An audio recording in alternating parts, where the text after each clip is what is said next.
So you all are again welcome in machine mindset.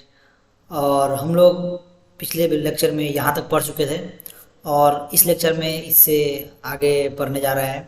और मैंने आपको एक नया टूल के बारे में बताया था एंड वो टूल था पाइथन ट्यूटर। एंड ये बहुत ही इम्पोर्टेंट टूल है और बिगिनर्स के लिए ये बहुत ही अच्छा है, क्योंकि ये आपको स्टेप बाय स्टेप बताएगा कि हाँ आपका कोड कैसे रन कर रहा है, पहले कौन स्टेप हो रहा है, पहले फिर उसके बाद कौन स्टेप हो रहा है, उसका आउटपुट क्या आ रहा है।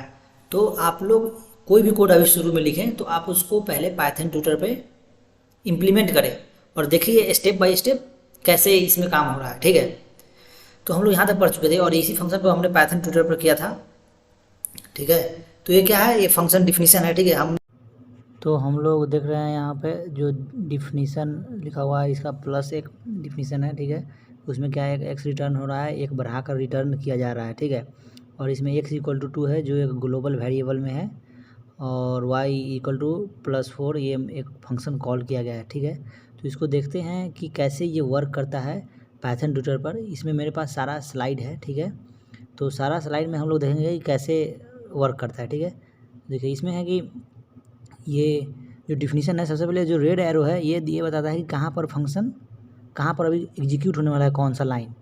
और जो उसके बाद जो एक वाइट एरो होता है वो बताता है कि जो लाइन एग्जीक्यूट हो चुका है। ठीक है, तो हम लोग क्या करेंगे, देखिए मैं जब भी यहाँ पे नेक्स्ट पे क्लिक करूँगा, पहले अभी स्टेप 1 है। ठीक है, स्टेप 1 होने के बाद स्टेप 2 होगा, फिर 3 होगा, ऐसे करके होगा। देखिए जब भी हम स्टेप 3 पे ऐसे क्लिक किए फॉरवर्ड की तरफ, तो ये फंक्शन का रेड एरो कहाँ पे आ गया, वाई इक्वल टू, पहले एक्स इक्वल टू 2 पे आया, फिर अगेन वाई इक्वल टू +4 पे आएगा। क्योंकि ये जो रिटर्न वाला और एक्स इक्वल टू n+1 वाला है उस पर एग्जीक्यूट नहीं होगा, क्योंकि फंक्शन के डिफिनीशन के साथ जो अलाइन रहता है पहले उस पर होता है। ठीक है, तो देखिए उधर साइड में आपको ये भी लिखा गया है कि global x equal to 2, global space में एक्स इक्वल टू 2 है। ठीक है, और वाई इक्वल टू +4 है, मीन्स यहाँ पर फंक्शन कॉल किया गया है और एन का वैल्यू 4 डाला गया है। ठीक है, तो इसमें होगा क्या, आप देख सकते हैं कि ज्यों ही जब एन को 4 मिलेगा तो 4 मिलेगा तो ये फिर से डेफिनेशन के अंदर झांक कर देखेगा कि हाँ अंदर में क्या हो रहा है। ठीक है, देखिए तो क्या होगा, देखिए एरो उस पर 3 नंबर लाइन पे गया और देख रहा है कि क्या हो रहा है, तो वो एन को 1 से इंक्रीज़ किया जा रहा है। ठीक है, तो एन को जब 1 से इंक्रीज़ कर दिया तो एक्स का वैल्यू क्या हो गया, 5, मीन्स उसमें 5 आ गया एक्स में, और रिटर्न 5 मीन्स रिटर्न एक्स लिखा हुआ है, इसका मतलब होगा रिटर्न 5। ठीक है, तो देखिए इसका नेक्स्ट स्टेप साइड में देखिए इसका फ्रेम भी बनता जा रहा है, इसको कॉल फ्रेम बोलते हैं। ठीक है, जब फंक्शन कॉल करते हैं उसको कॉल फ्रेम बोलते हैं। देखिए रिटर्न वैल्यू 5 लिखा हुआ है, तो वहाँ से 5 रिटर्न होगा। ठीक है, अब जो 5 रिटर्न होगा वो 5 किस में स्टोर होगा, वो 5 होगा ये इसमें स्टोर होगा, वाई में स्टोर हो जाएगा। ठीक है, तो देखिए नेक्स्ट स्टेप इसमें वाई में स्टोर हो गया। देखिए ग्लोबल स्पेस में एक्स इक्वल टू 2 और वाई इक्वल टू 5 आ गया। ठीक है, अब इसके बाद क्या होगा, फ्रेम इरेज हो जाएगा। ठीक है, तो फ्रेम इरेज हो गया एंड फिर से आप प्रोग्राम को बैक करके भी देख सकते हैं, बैक स्टेप करके।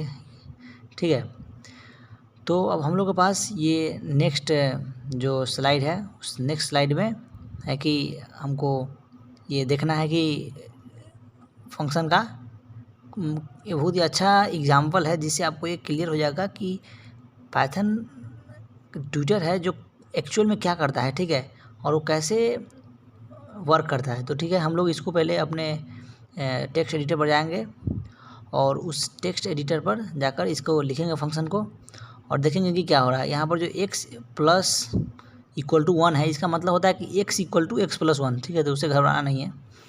तो चलिए हम लोग चलते हैं और देखिए यहाँ पर क्या देख रहे हैं कि इस फंक्शन को हम लोग टाइप कर रहे हैं। ठीक है, टाइप कर लेते हैं।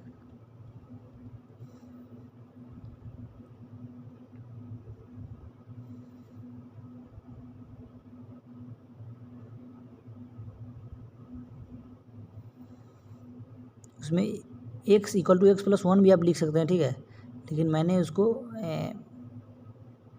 ऐसे ही लिखा हुआ है।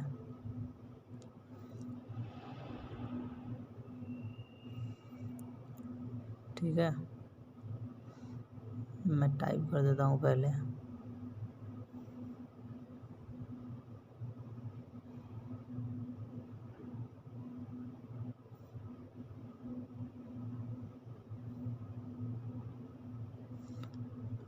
अब देखिए मैं इसको प्रिंट करवाता हूँ, ठीक है। आप बताइए कि इसका क्या होगा, बताइए आप बता सकते हैं कि जो ही हम इसको अगर रन कराएंगे तो ये रन होगा x=10 प्रिंट करेगा। देखिए हम प्रिंट करवाते हैं अभी।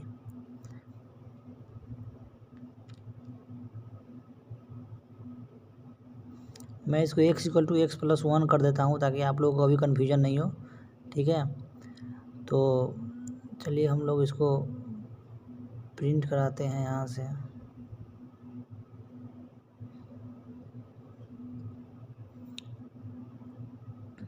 ठीक है, आप लोग पहले एक बार सोच लीजिए कि हाँ क्या एक्चुअल में आने वाला है, ठीक है।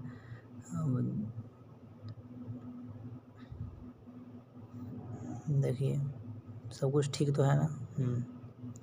सब कुछ ठीक है। यहाँ पर x पैरामीटर होगा, देखिए अगर वहाँ पर x लिखो तो उसके अंदर भी x लिखेंगे, या n लिखे तो n लिख सकते हैं, उससे कोई दिक्कत नहीं है, वो सब नाम है, ठीक है।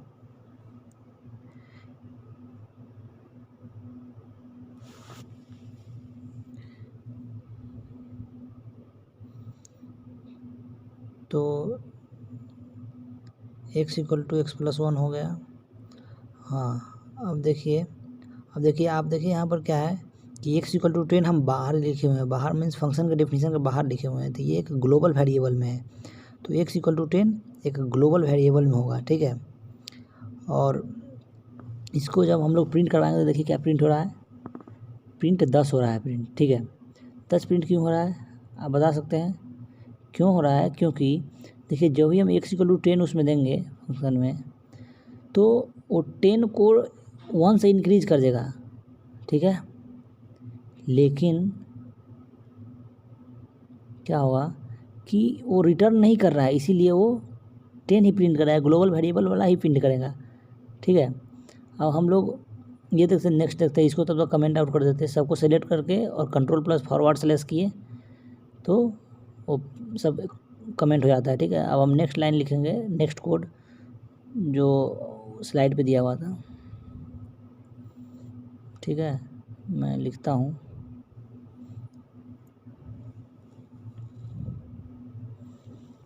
ये कमेंट करने से क्या होता है कि आप कोई भी फंक्शन को अगर उसी फाइल में अगर कोई दूसरा फंक्शन लिखना चाहते हैं तो अगर कमेंट कर देंगे तो आप उसको पाइथन पढ़ नहीं पाएगा, उसको लगेगा कि कोई चीज़ इररिलेवेंट चीज़ है, और आप डायरेक्ट उसके ऊपर हैशटैग भी लगा सकते हैं, ठीक है। तो मैं एक बार फंक्शन देखकर अच्छे से पहले लिख लेता हूँ VS कोड में, फिर उसके बाद रन कराऊँगा, ठीक है। तब तक आप सोच सकते हैं कि हाँ इसका करेक्ट आंसर क्या होगा। ऊपर वाला का आंसर तो 10 था। क्यों 10 था? क्योंकि वहाँ से रिटर्न नहीं हो रहा था कोई भी चीज़। x को तो इंक्रीज कर दिया जा रहा था लेकिन प्रिंट नहीं करवा रहा था 11, ठीक है, इसीलिए। और इसमें देखिए इसमें क्या होगा,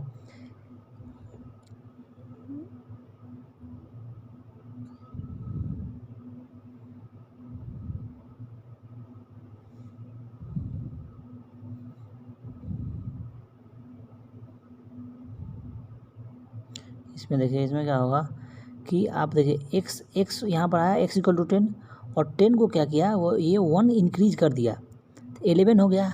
और 11 को अंदर से रिटर्न भी करवाया है, फिर फंक्शन का अंदर जो लिखा हुआ है रिटर्न x+1 मीन्स 11 को रिटर्न किया है। रिटर्न करने का मतलब होता है कि आप उसका रिटर्न किए, मतलब कि आप अंदर से फंक्शन को बनाकर उसके बाद जो आउटपुट है वो बाहर फेंके, और बाहर फेंकने के बाद उसको कोई कैच करने के लिए बाहर बैठा है, तब रिटर्न का कोई फ़ायदा होता है, ठीक है।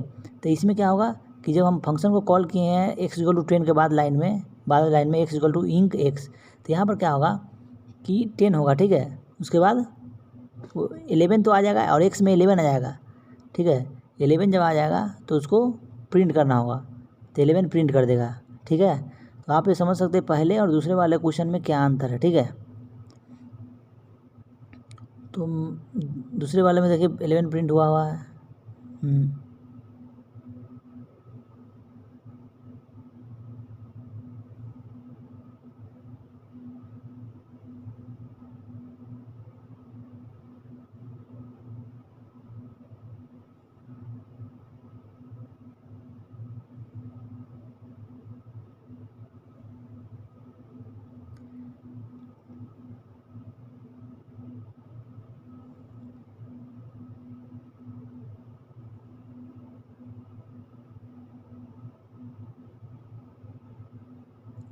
मैं इसको आपको एक पाइथन एक्चुअली डिजाइनिंग फंक्शन का कंसेप्ट आया है, ठीक है।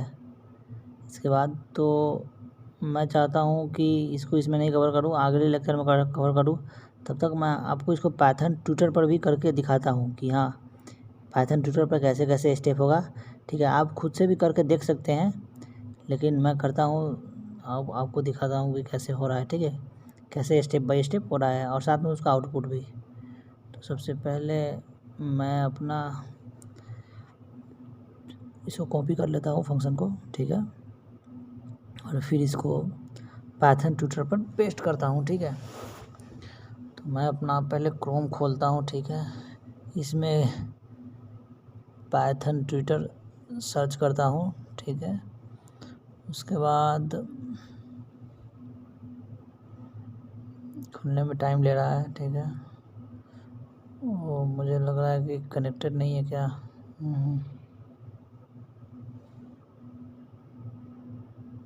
हॉटस्पॉट ऑन मैंने किया है अभी, बिकॉज कनेक्टेड नहीं था। हाँ अब मैं कनेक्ट कर रहा हूँ उसको, ठीक है। इंटरनेट से एक्चुअली कनेक्टेड नहीं था, डेट्स वाई अब मैंने कनेक्ट कर लिया है। देखिए पाइथन ट्यूटर बजाय यहाँ पर एडिट द कोड, ठीक है। उसके बाद हम इस कोड को हटाकर अपना कोड पेस्ट करते हैं, ठीक है। अब इसको कोड विजुअलाइजेशन करते हैं, ठीक है। देखिए अब आप एक एक स्टेप करके नेक्स्ट पर आप दाबते जाइएगा और आपका कोड का आउटपुट है जो आते जाएगा। देखिए ग्लोबल फ्रेम सबसे पहले देखिए क्या होगा, x=10 और सबसे पहले फंक्शन डिफिनीशन पर गया है और ये रेड, उसके बाद नेक्स्ट लाइन है 4, उस पर गया है x=10, ठीक है। और उसके बाद नेक्स्ट देखिए इस फंक्शन पर गया, फंक्शन कॉल हुआ, ठीक है। फंक्शन कॉल हुआ और उसमें x डाला गया, मतलब 10 डाला गया, तो 10 + 1 11 हो गया, ठीक है। 11 हो गया, लेकिन 11 फंक्शन में ही हुआ और रिटर्न कुछ भी नहीं हुआ, ओनली 11 होकर रह गया, ठीक है। तो देखिए यहाँ पर लिखा हुआ है बगल में कि x को अभी 10 हुआ है, ठीक है। नेक्स्ट में भी देखिए इंक वाले फंक्शन में भी अभी 10 ही है। 10 ही क्यों है, क्योंकि 11 तो हो गया है बट 11 रिटर्न नहीं हुआ है, इसीलिए 10 ही दिखा रहा है, ठीक है। अब देखिए इसका वैल्यू जो है नेक्स्ट करेंगे, देखिए रेड वाला एरो बीच में आया, बीच में आया मीन्स वहाँ से वैल्यू नन रिटर्न हुआ, लिखा हुआ है return value equal to none यहाँ पर राइट साइड में, तो वहाँ से नन वैल्यू रिटर्न हुआ। और नन वैल्यू रिटर्न हुआ तो जो ग्लोबल स्पेस में है x=10 वही काम करेगा, ठीक है, वही काम करेगा और इसीलिए हमको x=10 ही प्रिंट करके देगा।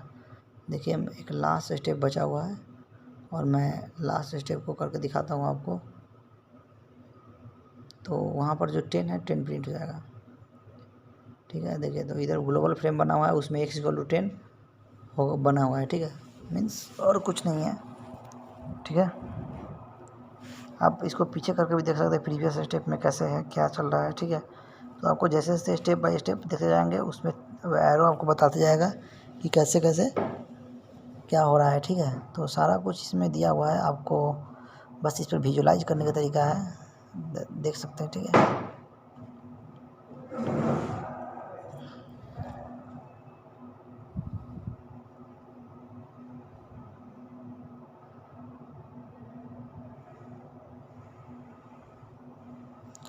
नेक्स्ट देखिए हम नेक्स्ट वाले कोड को भी कॉपी करते हैं, ठीक है, और उसको भी पाइथन ट्यूटर पर पेस्ट करके आपको दिखाते हैं कि कैसे विजुलाइज होगा, ठीक है, कैसे काम करता है। इसको पेस्ट कर दिए, ठीक है।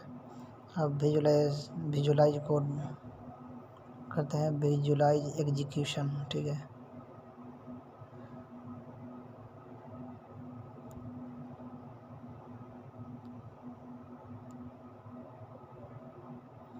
देखिए इसमें क्या है, पहले भी रेड एरो इस पे है, एक डिफिनीशन वाले लाइन पे है, उसके बाद देखिए नेक्स्ट किए तो x=10 पे आया, ठीक है। फिर नेक्स्ट किए x=इंक वाले पर आया और यहाँ पर क्या हुआ, 10 के बदले 10 उसमें गया था, 10 + 11 हुआ, लेकिन 11 रिटर्न भी हुआ, ठीक है। तो देखिए x अभी 10 था, लेकिन जो ही हम नेक्स्ट स्टेप करेंगे तो वहाँ से 11 रिटर्न हो जाएगा और x में चला जाएगा। ठीक है, देखिए 11 रिटर्न हुआ, उस पर रिटर्न वाले लाइन पे जा रहा है एरो, वहाँ पर जा रहा है, और देखिए वहाँ पर रिटर्न 11 होगा नेक्स्ट करेंगे तो। देखिए 11 रिटर्न वैल्यू इक्वल टू 11। ठीक है, तो वहाँ से 11 रिटर्न हो गया, और क्या हुआ कि उस 11 को प्रिंट कर देगा नेक्स्ट स्टेप में, प्रिंट 11। ठीक है, देखिए x इक्वल टू 11 आ गया इसमें ग्लोबल फ्रेम में, और उसको ऊपर बॉक्स दिया, उस बॉक्स में प्रिंट भी हो जाएगा। देखिए हाँ, x इक्वल टू 11 प्रिंट हो गया। पिछले वाले भी क्वेश्चन में आप x इक्वल टू 10 भी प्रिंट होता उस वाला बॉक्स में, अगर नेक्स्ट स्टेप करते तो। ठीक है, तो यही था आज का हम लोग का लेक्चर, और फिर मिलते हैं किसी नेक्स्ट लेक्चर में। तब तक के लिए have a good day, bye, thanks for watching.